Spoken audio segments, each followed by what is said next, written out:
4. Discourse on Reality.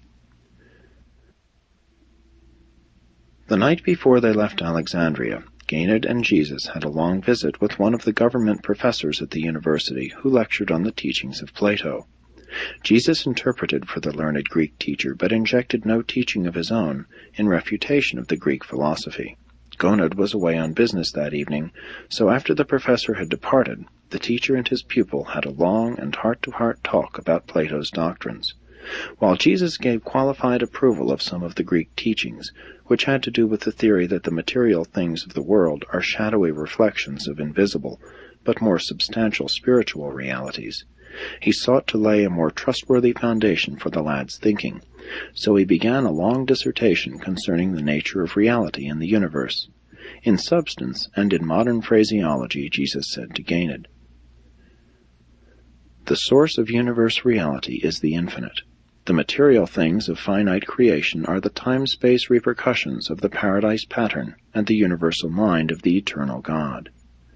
Causation in the physical world, self-consciousness in the intellectual world, and progressing selfhood in the spirit world, these realities, projected on a universal scale, combined in eternal relatedness, and experienced with perfection of quality and divinity of value, constitute the reality of the Supreme. But in an ever-changing universe, the original personality of causation, intelligence, and spirit experience is changeless, absolute. All things, even in an eternal universe of limitless values and divine qualities, may, and oftentimes do, change except the absolutes and that which has attained the physical status, intellectual embrace, or spiritual identity, which is absolute. The highest level to which a finite creature can progress is the recognition of the Universal Father and the knowing of the Supreme. And even then, such beings of finality destiny go on experiencing change in the motions of the physical world and in its material phenomena. Likewise do they remain aware of selfhood progression in their continuing ascension of the spiritual universe, and of growing consciousness in their deepening appreciation of and response to the intellectual cosmos. Only in the perfection, harmony, and unanimity of will can the creature become as one with the Creator, and such a state of divinity is attained and maintained only by the creature's continuing to live in time and eternity by consistently conforming his finite personal will to the divine will of the Creator. Always must the desire to do the Father's will be supreme in the soul and dominant over the mind of an ascending Son of God. A one-eyed person can never hope to visualize depth of perspective. Neither can single-eyed material scientists nor single-eyed spiritual mystics and allegorists correctly visualize and adequately comprehend the true depths of universe reality. All true values of creature experience are concealed in depth of recognition. Mindless causation cannot evolve the refined and complex from the crude and the simple. Neither can spiritless experience evolve the divine characters of eternal survival from the material minds of the mortals of time. The one attribute of the universe which so exclusively characterizes the infinite deity is this unending creative bestowal of personality which can survive in progressive deity attainment. Personality is that cosmic endowment, that phase of universal reality, which can coexist with unlimited change and at the same time retain its identity in the very presence of all such changes, and forever afterward.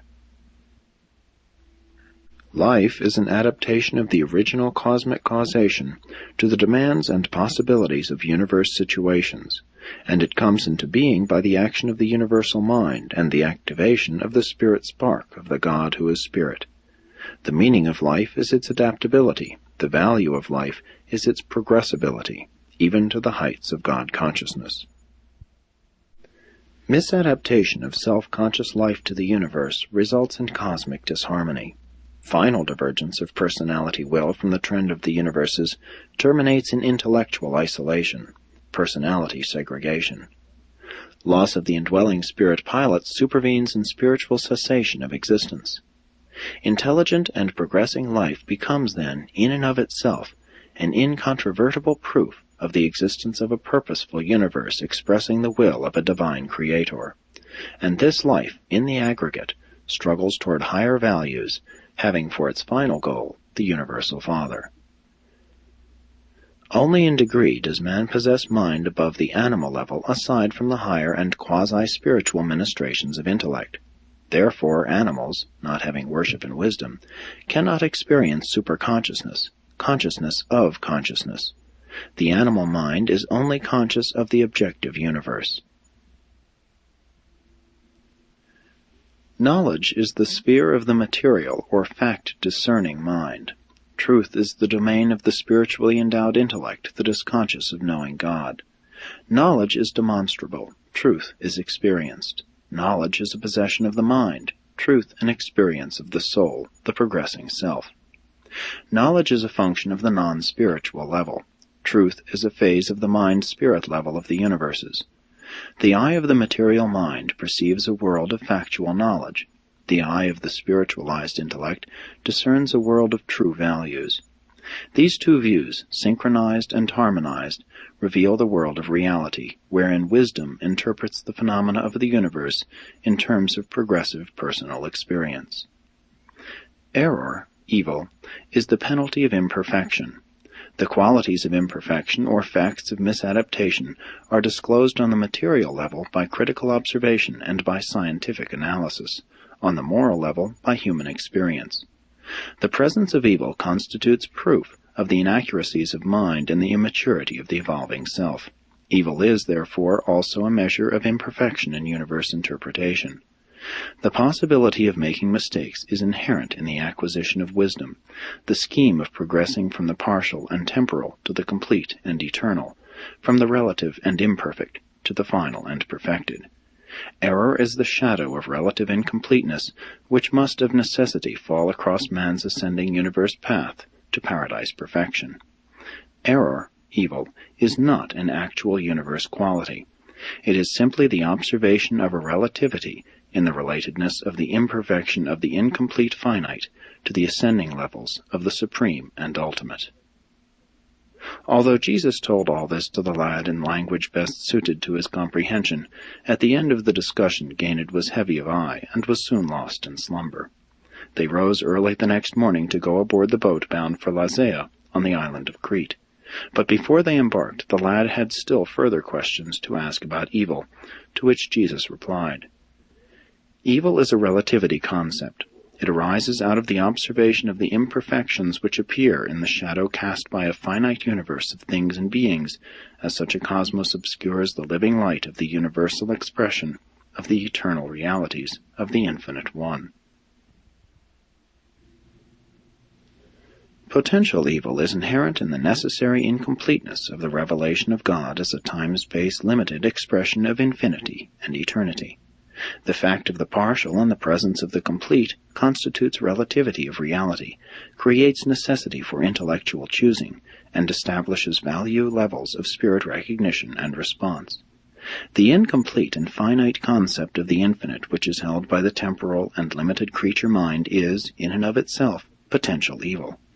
But the augmenting error of unjustified deficiency in reasonable spiritual rectification of these originally inherent intellectual disharmonies and spiritual insufficiencies is equivalent to the realization of actual evil. All static, dead concepts are potentially evil. The finite shadow of relative and living truth is continually moving.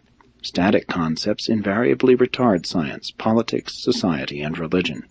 Static concepts may represent a certain knowledge, but they are deficient in wisdom and devoid of truth.